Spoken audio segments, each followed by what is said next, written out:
turned out to be no big deal, but it was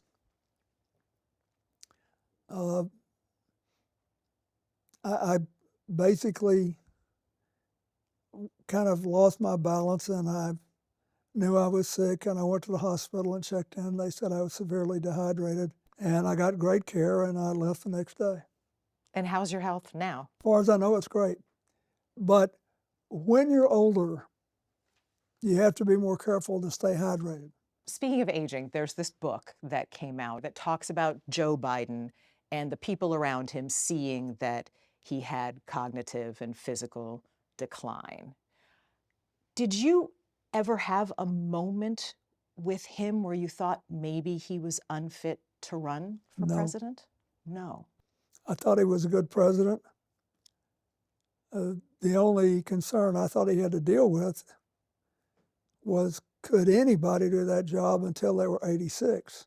And we'd had several long talks. I had never seen him and walked away thinking he can't do this anymore. He was always on top of his brief.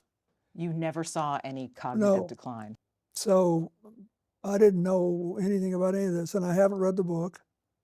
I saw President Biden not very long ago, and I thought he was in good shape. But the book didn't register with me because I never saw him that way. Why didn't you read the book?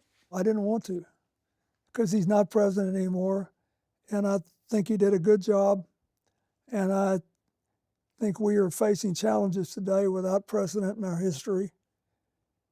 And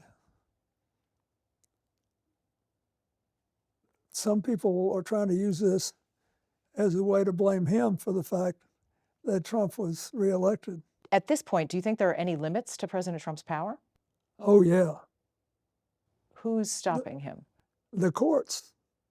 The courts, including a lot of judges he appointed. And he is looking for ways to basically defy all these court orders. But I think he'll have a hard time doing that. And if he does, I think it will hurt him in America. I mean, look, we've never seen anything like this before in my lifetime. Somebody says, whatever I want should be the law of the land. It's my way or the highway. And most Americans don't agree with that. And I think, it will help if the Democrats win the governorships at stake in this year and can win the House back next year. But I think that he's paid a price for this, name calling and throwing his weight around. What price? I think it's made him less popular to the point when, look, only elections are going to change this. But I do think the courts are getting their dander up. I think that him shutting law firms out of representing their clients before federal agencies and in federal buildings because he doesn't agree with their position, that ain't America. We've never done that. The whole purpose of having a legal system is to have both sides be heard. Do you worry that the only thing that unites the Democratic Party is a hatred of Trump? It's the only thing everybody can agree on. If I thought that were true, I would, but I don't think it's true. I just think that most people don't have any idea, most people who are criticizing the Democrats right now have no idea how difficult it is to decide the right thing to do. I think it's not as easy as people think. That will come, elections will happen, and we will see.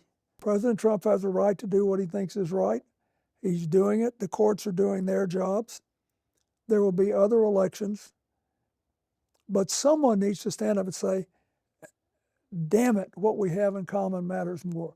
We cannot throw the legacy of this country away. We cannot destroy other people's trust in us.